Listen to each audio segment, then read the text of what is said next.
Hello students, how are you all?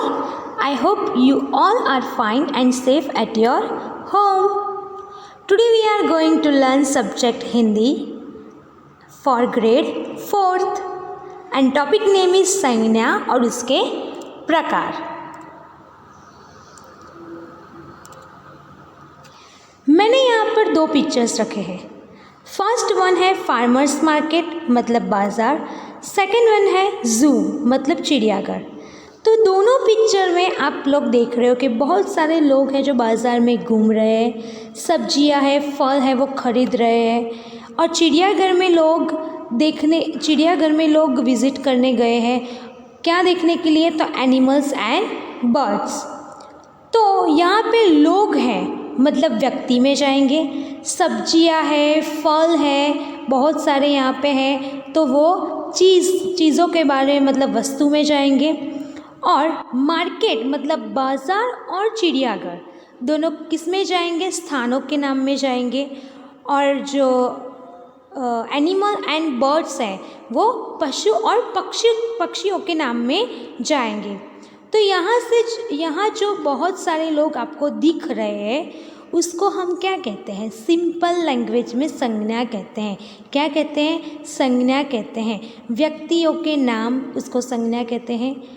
चीज़ों के बारे में जब हम बोले तो उसको भी संज्ञा कहते हैं. पशु और पक्षियों के बारे में भी हम बात करें तो उनके जो नाम होते हैं हम उसे क्या कहते हैं? उनको भी संज्ञा कहते हैं. और जो प्लेस हो, जो जगह हो, स्थान हो, उनके जो नाम होते हैं उनको भी हम क्या कहते हैं? संज्ञा कहते हैं.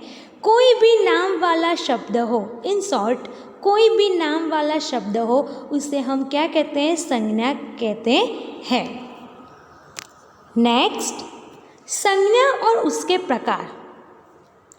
किसी व्यक्ति, स्थान, वस्तु आदि तथा भाव का बोध कराने वाले शब्द को संज्ञा कहलाते हैं. कोई भी व्यक्ति हो, स्थान हो, वस्तु हो तथा भाव हो उसको बोध कराने वाले शब्द को संज्ञा कहते हैं.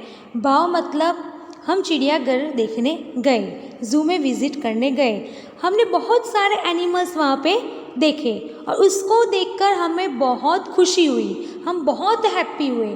तो खुशी क्या हुआ? भाव हुआ. खुशी क्या हुआ? हमारी फीलिंग्स हुई, भाव हुआ. तो कोई भी व्यक्ति हो, स्थान हो, वस्तु हो या भाव हो उसको बोध कराने वाले शब्दों को हम क्या कहते हैं? संज्ञा कहते हैं. फॉर एग्जाम्पल यहाँ पे है मनुष्य, विवेकानंद, मिठास. मिठास भी एक भाव हुआ. मैंने आज जलेबी खाई, जलेबी बहुत मीठी थी तो मीठी मतलब मुझे स्वाद आया तो मिठास भी क्या हुआ? मीठी से मिठास बन गया तो मिठास भी एक भाववाचक संज्ञा हुआ. कक्षा, गेहूँ, तो ये सारे जो है वो संज्ञा के नाम है मतलब नाम वाले शब्द है. संज्ञा के 3 प्रकार होते हैं, 3 भेद होते हैं. नंबर 1 है व्यक्तिवाचक संज्ञा, नंबर 2 है जातिवाचक संज्ञा, नंबर 3 है भाववाचक संज्ञा. नंबर 1 पहले हम देखते हैं व्यक्तिवाचक संज्ञा. व्यक्तिवाचक संज्ञा किसे कहते हैं? जिस संज्ञा शब्द से किसी विशेष व्यक्ति, प्राणी, वस्तु अथवा स्थान का बोध हो उसे व्यक्तिवाचक संज्ञा कहते हैं. कोई भी व्यक्ति का नाम दिया गया हो जैसे रीमा, रोहन, सोहन, मोहन, राधिका तो वो क्या कहलाएगा? व्यक्तिवाचक संज्ञा कहलाएगा. प्राणी, प्राणी मतलब शेर, हाथी, बाघ, चीता तो वो सब किस में जाएंगे? प्राणी में जाएंगे. वस्तु, वस्तु में मतलब वस्तु के अंदर बहुत सी सारी चीज़ें आती हैं. वस्तु में बहुत सी चीज़ें आती हैं जैसे कि फलों के नाम, सब्जियों के नाम, फूलों के नाम, दिनों के नाम, महीनों के नाम, वो सारे जो है वो व्यक्तिवाचक संज्ञा में आता है. सब्जियों के नाम वो भी वस्तु में आएगा, फलों के नाम वो भी वस्तु में आएगा. तो ये सारी जो चीज़ें हैं वो व्यक्तिवाचक संज्ञा कहलाती है। उनके नाम होते हैं, उनके जो नाम होते हैं उसको व्यक्तिवाचक संज्ञा कहते हैं। विशेष नाम होते हैं। फॉर एग्ज़ाम्पल मैं बोलूँ मैंने आज आलू की सब्जी खाई, तो आलू क्या हुआ? व्यक्तिवाचक संज्ञा हुआ। तो कोई भी वस्तु का नाम हो अथवा स्थान का नाम हो, कोई भी प्लेस का नाम हो, मैं कल दिल्ली जाने वाली हूँ, तो दिल्ली एक शहर का नाम हुआ, एक प्लेस का नाम हुआ, तो दिल्ली क्या हुआ? व्यक्तिवाचक संज्ञा हुआ। तो जिस संज्ञा शब्द से किसी विशेष व्यक्ति, प्राणी, वस्तु अथवा स्थान का बोध हो उसे व्यक्तिवाचक संज्ञा कहते हैं। जैसे महात्मा गांधी, विवेकानंद, रामायण, हिमालय। रामायण क्या है? एक किताब का नाम है, तो किताब व्यक्तिवाचक में नहीं आएगा, लेकिन जो रामायण है वो व्यक्तिवाचक संज्ञा में आएगा, क्योंकि किताब का एक पर्टिकुलर यहाँ पे नाम दिया गया है, किताब का यहाँ पे नाम दिया गया है। हाँ, रोहन रामायण की किताब पढ़ रहा है। रोहन अभी कौन सी किताब पढ़ रहा है? रामायण की। तो रामायण क्या हुआ? व्यक्तिवाचक संज्ञा हुआ। हिमालय, हिमालय एक पर्वत का नाम है, लेकिन पर्वत किस में आएगा? जातिवाचक में आएगा, क्योंकि पर्वत का नाम नहीं दिया गया है, लेकिन यहाँ पे हिमालय दिया गया है, इसलिए वहाँ पे व्यक्तिवाचक संज्ञा में आएगा, या यहाँ पे व्यक्तिवाचक संज्ञा में हमने लिखा है। तो जैसे विवेकानंद, महात्मा गांधी, हिमालय, रामायण आदि ये सारे जो शब्द हैं वे व्यक्तिवाचक संज्ञा में हम लिखे जाते हैं या लिखते हैं। नेक्स्ट, जातिवाचक संज्ञा। जातिवाचक संज्ञा किससे कहते हैं? कि जिस संज्ञा शब्द से उसकी संपूर्ण मतलब पूरी जाति का बोध हो, पूरी जाति का बोध हो, उसे जातिवाचक संज्ञा कहते हैं। जैसे मनुष्य, हम मनुष्य में आएंगे, यस। फूल तो पूरी जाति आएगी। पशु तो पूरी जाति के बारे में बोला गया है। नारी मतलब स्त्री, औरत, तो वो भी पूरी जाति में आएगी।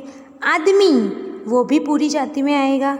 यस, जहाँ पे कोई नाम दिया गया न हो, नाम की जगह आपको पूरी जाति मेंशन किया गया हो, संपूर्ण जाति का बोध किया गया हो, उसे जातिवाचक संज्ञा कहते हैं।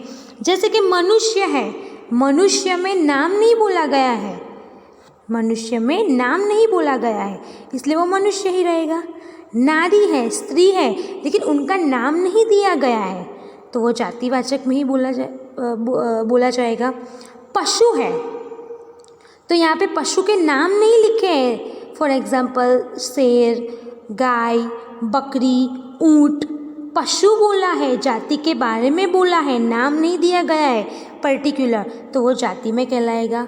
फूल है, फूल के नाम नहीं है, जैसे कमल, सूरजमुखी, गुलाब, अकेला फूल है, फूल में तो बहुत सारे फूल आते हैं, तो ये सारे जो नाम हैं वो उनको जातिवाचक संज्ञा में गिना जाता है।